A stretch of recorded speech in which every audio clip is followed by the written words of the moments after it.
Hey everybody, Coach Mike here, and welcome back to the Ask Learning Leaders show. We are here in beautiful Taipei, Taiwan for this episode, and we are bringing it to you live from the W Hotel downtown next to Taipei 101. So delighted to be here today. We're just taking a little R&R away in Taiwan, but still want to bring to you this episode of the Ask Learning Leaders show. Last weekend we had an amazing May Day debate and public speaking competition. We had about 100 students participate, incredible amounts of awards for both the middle school and high school debaters, and overall just an incredible time. Thank you everybody so much for supporting and for coming on out last weekend. We'll definitely see you next year, 2017 May Day competition, same weekend. All right, so without further ado, we're gonna dive right into the show. So here we go. We're gonna take questions from our phone today. So let's see what the first one is. Okay. Hi, I'm Carolyn. I'm from SAS, and my question is, what is your definition of morality? Ooh, good question, Carolyn. Thank you. What is my definition of morality? Carolyn, that's a tough one. I think morality really comes down to what is right and what is wrong based on different societal or cultural or personal norms or views. So my personal definition of morality would be, if you can improve the environment that you're in, then that is a moral action. If you can make the world a better place in every single scenario that you take that you are a part of, then that is a moral action. So that is, of course, perhaps more of a utilitarian view on morality, which is a little more relative morality than absolute morality.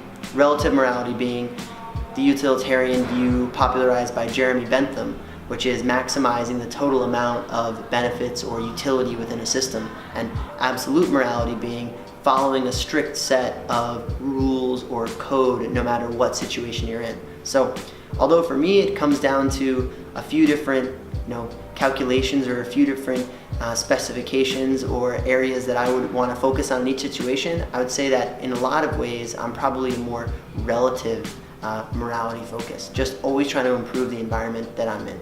But Carolyn, awesome question. Thanks very much for submitting it. And morality, it's a tricky subject. So definitely something to consider, and something that I think also changes over time. So something for you to be thoughtful of, Carolyn, is that your own sense of morality might change over time depending on what sort of situations you find yourself in, what sort of viewpoints you expose yourself to. And I know you being an international school student here in Shanghai, I think you're in an amazing environment to take advantage of those different diverse viewpoints and to learn from everyone around you.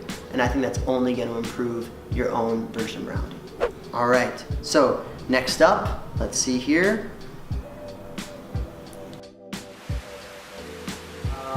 Okay. Hello, my name is Jasper and I'm from Shanghai American School Pudong. My question from Learning Leaders is, which nation do you think is doing the best in diplomatic relationships with others? All right, question from Jasper. What nation is doing the best diplomatically with others or having the best diplomatic relations? It's a tough one, Jasper. I'm gonna have to go with Germany. And the reason why I think Germany is doing the best of any country in terms of diplomatic relations is the fact that they are perhaps single-handedly saving or preserving what is currently known as the European Union.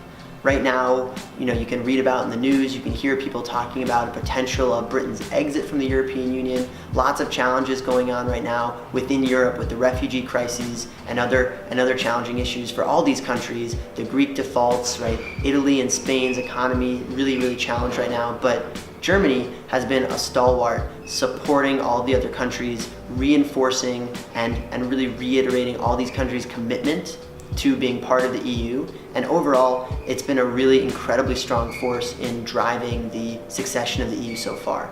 I mean, a few other countries come to mind. Canada jumps in there. I think Norway jumps to mind, but overall I think Germany definitely is number one in my book right now for which country is doing best with diplomatic relations. No country has zero challenges, but Germany right now is doing an incredible job of navigating those uncharted waters. All right, next question, final one for today. My name is Casey. I go to SAS as well. And the question I have in mind is, why is Learning Leaders called Learning Leaders? All right, Casey, thank you. Why is Learning Leaders called Learning Leaders? It's a short, or I guess both a short and a long story, but we'll keep it brief. The short of it is that when I was coming up with and when the team kind of was generating an idea for this mission that we wanted to pursue to help both young adults and working professionals learn and lead for life, what it really came down to was the challenge of how to create leaders within communities. And leaders are those who inspire change, who enact positive contributions. But of course, leaders go through their own personal development as time goes on. And so this learning kind of became attached to it, right? It's not learned leaders. Becoming a leader is not something you do and then you're done with it. Becoming a leader is something that consistently evolves over time, and something that you as a leader or as a member of a community, as a supporter, always need to continue to develop yourself, continue to kind of level up as you yourself grow. So Learning Leaders came from that. It came from the idea of how can we as a community inspire others to make positive changes around us and continue to develop, not just learn something and then forget it, or learn something, apply it, and then be done with it, but continually move to create a better version of ourselves, the better version of people around us, and the better version of our own sense of community. As it turns out, there's actually a nonprofit in the United States based out of New York City also called Learning Leaders. And so when it came time for us to launch our debate and public speaking coaching, I actually communicated with them and sent them an email directly asking if it would be okay with them if we used the name, as long as we weren't based in the US, and they said sure, go ahead. But there's already an institution called Learning Leaders, a nonprofit in the States dedicated to underprivileged or education for underprivileged communities. But this is just kind of how the story came about. All right, so now we move on to our next segment, the quotation of the day.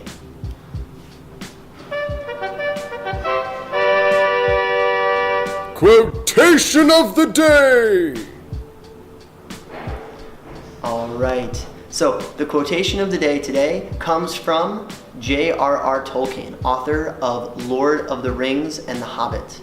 And J.R.R. Tolkien once wrote, "Not all who wander are lost." And this quotation particularly resonates with me because I feel like as all learners go on their journey of developing their own behaviors, developing their own sense of kind of where they fit within this ecosystem of debate and public speaking and all these other subjects, as I was a young adult and still am learning and growing, wandering was something that I love to do. I love to explore. I love to kind of, cast away from the familiar sights of the shore, as Mark Twain would put it, and, go out into the open ocean and, navigate uncharted waters and try something that hasn't been done before. And I think J.R.R. Tolkien just hits the nail on the head, that just because you're doing something that doesn't have a predefined path, just because you're following or actually trailblazing and pioneering a new form of life, just because you're trend setting, you're making something happen, and you're not following a path that someone else has set out for you, that doesn't mean that you're lost. That doesn't mean that you're doing something wrong. In fact, I would argue quite the contrary.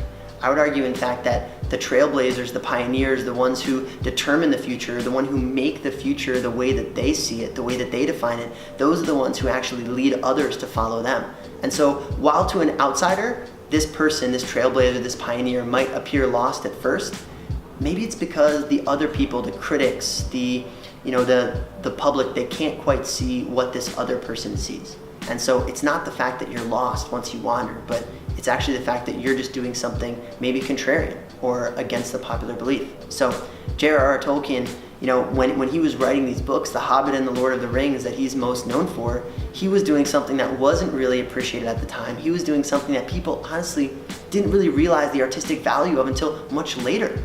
After Tolkien had published these books already, they didn't necessarily become bestsellers right away.